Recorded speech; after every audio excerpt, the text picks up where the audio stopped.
నమస్తే, welcome to I news. నేను హిమ. అంతర్జాతీయ రాజకీయాల్లోకి ఒక్కసారి చూస్తే సినిమా స్టోరీలా అనిపించే ఘటన ఇప్పుడు అమెరికా నేలపై జరుగుతోంది. అవును, ప్రపంచం దృష్టంతా ఒక్కసారిగా అమెరికా ఉత్తర భాగం మంచుతో కప్పబడిన అలస్కా వైపే మళ్లిపోయింది. ఎందుకంటే ఇక్కడ రష్యా అధ్యక్షుడు పుతిన్, అమెరికా అధ్యక్షుడు డొనాల్డ్ ట్రంప్ ముఖాముఖి భేటీ అవుతున్నారు. ఇది సాధారణ మీటింగ్ కాదు, ఇది ఉక్రెయిన్ యుద్ధం మధ్యలో జరుగుతున్న అత్యంత సీక్రెట్ చర్చలు. మరి ఈ మీటింగ్ వేదిక అవ్వడం కూడా, అలస్కా అనే ప్రదేశం కావడం వెనుక కూడా ఒక సీక్రెట్ స్ట్రాటజీ ఉంది. ముందుగా చెప్పుకోవాల్సింది ఏంటంటే, అలస్కా అనేది అమెరికా భూభాగం అయినప్పటికీ 1867లో అమెరికా రష్యా నుంచి కొనుగోలు చేసిన ప్రాంతం. అంటే ఒకప్పుడు ఇది రష్యా అధీనంలో ఉండేది. కాబట్టి పుతిన్ ఈ నేలపై అడుగు పెట్టడం అనేది చరిత్రకే తిరిగి వెళ్ళినట్టే.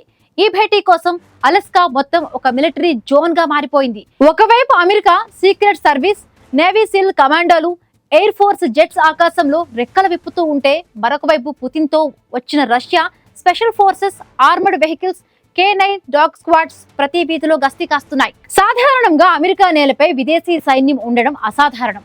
కానీ ఈసారి పుతిన్ సెక్యూరిటీ దళాలకు స్పెషల్ పర్మిషన్ ఇచ్చి అలస్కా కొన్ని ప్రాంతాలపై తాత్కాలిక నియంత్రణ అప్పగించారని లోకల్ మీడియా చెబుతోంది. అంటే ఆ భాగం ఇప్పుడు అమెరికా కంట్రోల్లో కాకుండా పుతిన్ భద్రత కింద ఉన్నట్టే. ఈ మీటింగ్ ప్రధాన ఎజెండా పీక్ స్టాక్స్ అని అధికారికంగా చెబుతున్నప్పటికీ అసలైన గేమ్ వేరే ఉంది. ఉక్రెయిన్ యుద్ధంలో అమెరికా పాత్రను తగ్గించమని, ఆర్థిక ఆంక్షలను ఎత్తివేయమని పుతిన్ డిమాండ్ చేయవచ్చు. రాబోయే అమెరికా అధ్యక్ష ఎన్నికల్లో మళ్లీ అధికారంలోకి రావాలనే ఉద్దేశంతో రష్యాతో కొత్త ఒప్పందాలకు ట్రంప్ సిద్ధమవుతున్నాడన్న వాదనలు ఉన్నాయి. ఇన్ని ఇంటెలిజెన్స్ రిపోర్టులు చెబుతున్నాయి.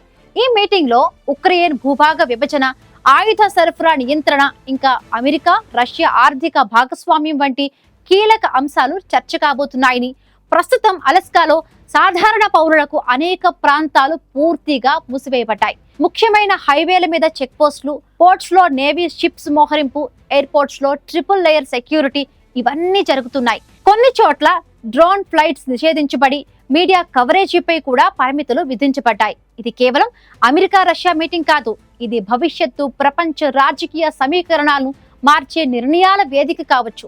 ఎందుకంటే ఉక్రెయిన్ యుద్ధం కొనసాగుతుందా, లేక శాంతి ఒప్పందం వస్తుందా? అమెరికా రష్యా బంధాలు మారుతాయా? ఈ ప్రశ్నలన్నింటికీ సమాధానాలు ఈ మీటింగ్ లోనే తేలిపోతాయి.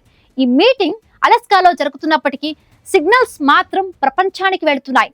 రష్యా తన శక్తి ప్రదర్శనను అమెరికా నేలపై కూడా చేయగలదనే విషయం, అమెరికాకు కూడా తాను ఎలాంటి వాళ్లతోనైనా డీల్ చేయగలమని, ముట్టడించగలమని ప్రపంచానికి సంకేతాన్ని ఇస్తున్నాయి. ఇప్పుడు ఒకే ప్రశ్న మిగిలింది. పుతిన్ ట్రంప్ భేటీ చరిత్రను మార్చుతుందా, లేక ఇది కూడా ఒక రాజకీయ డ్రామాగా మిగిలిపోతుందా అన్నది రాబోయే రోజుల్లో స్పష్టమవుతుంది.